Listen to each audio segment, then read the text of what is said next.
Bienvenue à toutes et à tous, ravi de vous accueillir une nouvelle fois ici même.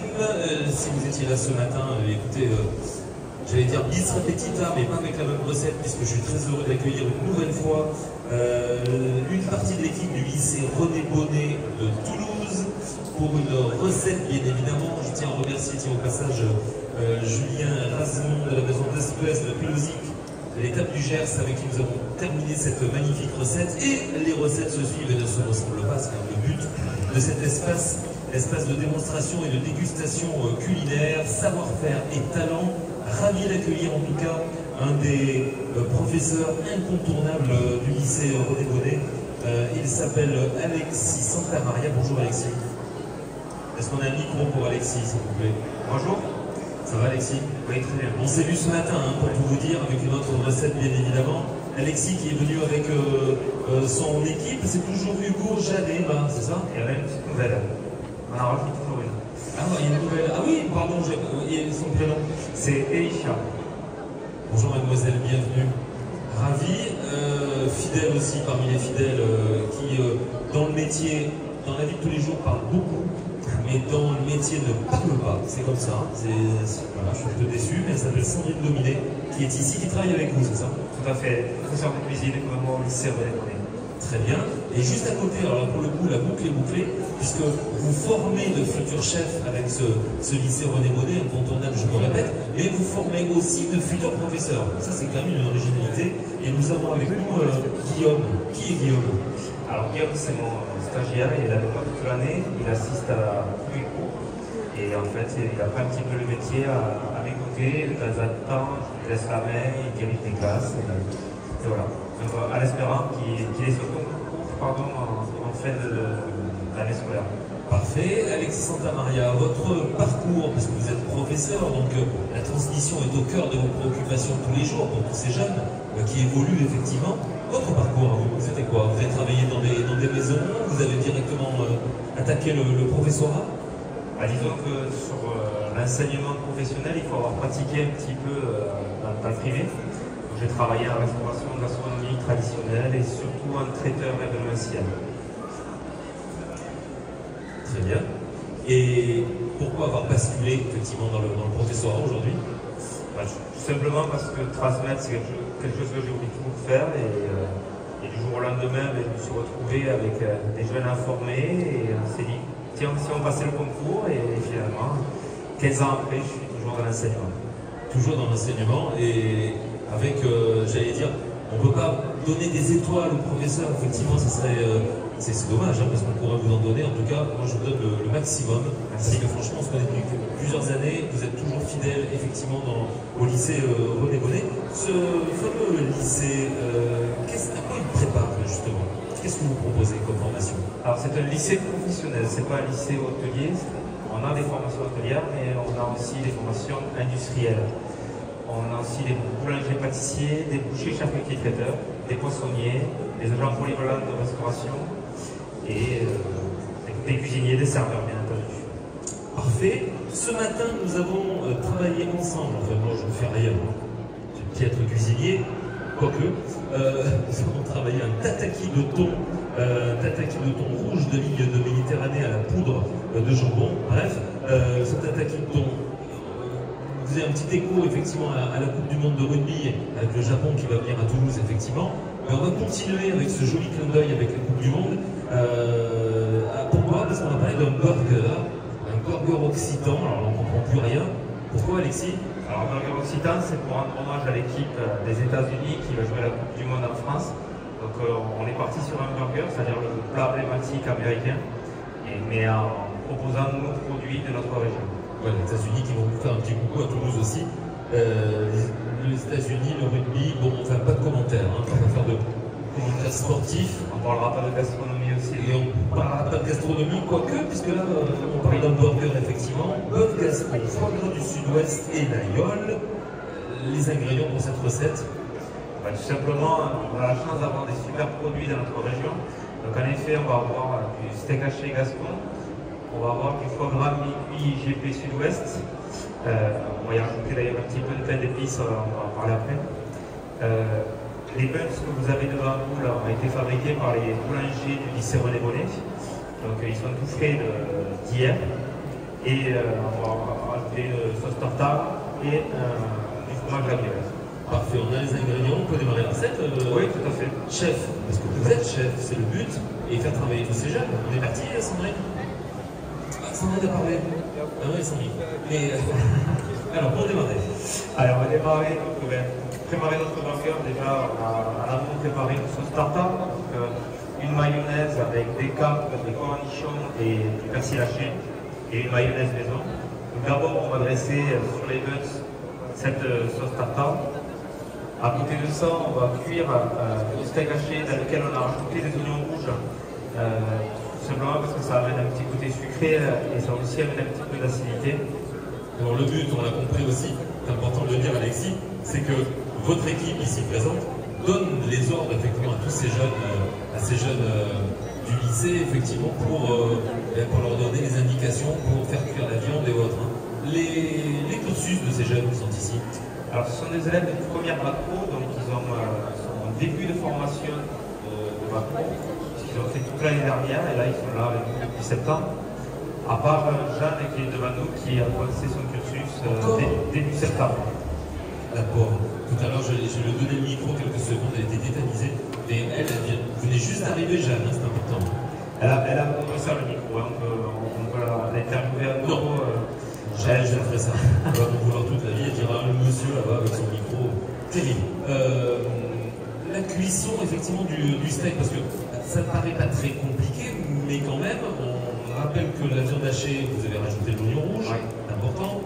Au risque de me répéter et de vous répéter aussi, les petits pains, les pains bonnes ont été faits effectivement par le lycée Rosé Bonnet, tout est maison, même la sauce tartare. Oui. Ça c'est un parti pris sur ce burger, pas de ketchup ni de mayonnaise, non, une sauce tartare. On voulait vraiment rester sur un burger français avec des produits français. Le ketchup c'est traditionnellement dans un burger, mais on n'est pas du tout dans la saison des tomates et donc du coup on est resté sur une sauce tartare maison. On aurait pu faire un ketchup maison, mais les tomates de décembre, c'est pas terrible. Parlez-nous de la cuisson. Alors, il y a les deux écoles, même les trois écoles pour le burger, mais si on fait des smash burgers, j'ai bien compris, il faut un petit peu les écraser, les faire un peu caraméliser ou autre. Soit on a effectivement, sur des cuissons classiques, un burger saignant. Là, on est parti sur quoi? On est vraiment sur les toutes petites quantités. Oui, là, c'est pour faire un petit burger de dégustation. Donc là, on est parti, nous, sur une partie prise, c'est de le servir saignant, ce steak. On préfère faire un petit peu épais, mais saignant. Et justement, on va juste le saisir. Et ensuite, on va déposer la viole par-dessus pour qu'il fonde un petit peu avant de le monter. Alors, le viole, il est coupé en fil de lamelle, hein, c'est ça? Oui, tout à fait. Ouais. On va aller le voir, le découvrir. Donc le fromage la viole, qui est un fromage AOC au fait de l'Aveyron. Et oui, présent sur le Salon Régal. N'hésitez surtout pas, je le répète souvent, mais d'aller voir tous les producteurs ici, en l'occurrence au Layol. Et qui a été mis en valeur hier par le concours des écoles hôtelières, parce que c'était le produit phare. Et on a dit, pour rajouter encore un peu plus sur ce Layol, on a dit on va partir sur le rajouter à l'intérieur. Après, on aurait pu aussi partir sur un fromage de chèvre comme, ou un fromage de brebis, c'est pas gênant, mais nous, cette année, on a décidé de faire du Layol. Parfait. Le steak, là, si vous souhaitez servir, pourquoi pas en amuse-bouche pour démarrer un apéritif ou autre, on peut très bien aussi faire ce genre de recette, bien évidemment.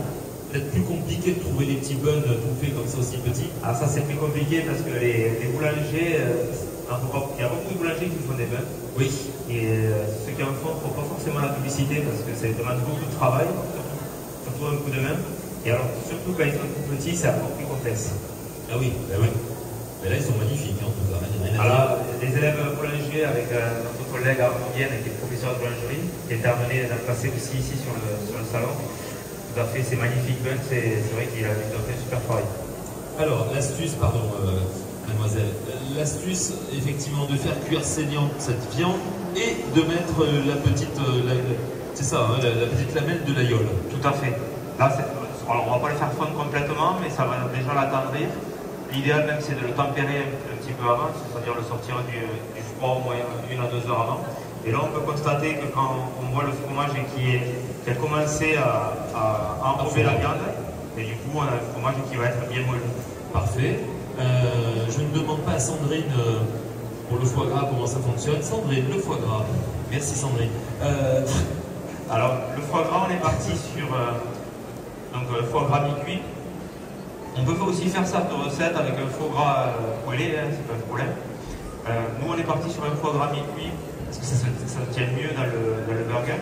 Et on l'a pané avec une poudre de pain d'épices. C'est du pain d'épices qu'on a fait sécher au four et ensuite qu'on a mixé. Et on a pané du foie gras. On peut le montrer à la caméra devant. Mixé, hein, c'est vraiment de la poudre. Ah, c'est de la poudre, oui, tout à fait. Très bien.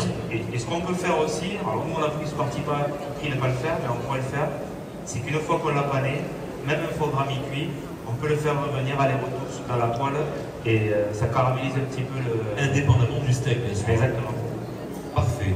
Donc ce foie gras, ça c'est la petite astuce, avec de la poudre de pain d'épices qui est passée au four, séchée, broyée, et une poudre très légère. C'était pour rappeler un petit peu les fêtes de Noël et du coup on a mis ce pain d'épices. Très très bien. Et après, après un dressage tout à fait classique. Oui, exactement. Le pain, la petite roquette. Voilà, la sauce tartare. La sauce tartare. La sauce tartare, la roquette, le foie gras, le steak, le fromage. Et on va ouvrir avec le buns. Et en plus, ça paraît tout simple, mais en plus c'est super joli. Hein, c'est vraiment oui, en fait, les recettes qu'on propose, c'est de faire des choses simples que les gens peuvent faire à la maison. Alors c'est vrai que trouver des petits buns comme ça, c'est peut-être un peu plus compliqué, mais on peut se faire aussi un bon burger en grande quantité. Oui, on peut le faire en taille XXL. C'est pas mal ça. Après, la pâte à buns, c'est pas quelque chose de très complexe à faire. On peut le faire à la maison. Si on a un petit batteur, on peut le faire assez facilement. Et après, le plus difficile, c'est ce qu'on appelle bouler les buns, c'est-à-dire qu'on va leur donner une forme circulaire en faisant ce petit mouvement comme ceci, qui permet de former la Très bien. La recette est quasiment terminée, là c'est juste le dressage. Mesdames, Mesdemoiselles, Messieurs, vous êtes bien tombés, puisque vous allez pouvoir déguster bien sûr cette petite bouchée, ce petit burger avec cette sauce tartare maison, le pain maison, tout est maison. On rappelle la race de la viande quand même. Oui. Donc là on est resté sur une race locale, c'est la race gasconne qui est une race plutôt pyrénéenne. Après on peut partir sur une autre race de la région comme le Lorrain par exemple. Pour rappeler aussi qu'on était dans l'Aveyron avec le Languedoc. Et là, on a fait un petit peu tous les départements avec l'Aveyron, le Gers et on va dire l'Ariège de Pyrénées. Alexis, pour terminer, un mot sur le lycée, effectivement, René Bonnet, lycée professionnel. Parlez-nous aussi des formations que vous pouvez effectivement déployer tout au long de l'année pour peut-être les gens qui nous regardent ici, qui aimeraient peut-être reprendre des études. Oui, tout à fait. On est dans un métier qui recherche énormément de futurs salariés, puisqu'il manque 600 000 personnes en France dans la restauration. On est en flux tendu dans plein de restaurants et c'est vrai que le chômage n'existe pas dans la restauration. Nos formations, malgré tout, sont pleines, mais on ne sort pas assez de jeunes chaque année pour voir tous ces postes.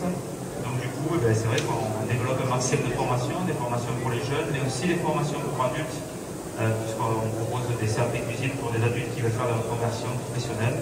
Et c'est vrai qu'on voit des personnes qui viennent d'univers complètement différents, des ingénieurs, des chauffeurs de bus TCO, des personnes qui sont pratiquement à la retraite aussi. Cette année, j'ai une personne qui a 62 ans, qui rentre en formation pour passer un CAP cuisine. Donc voilà, c'est très varié.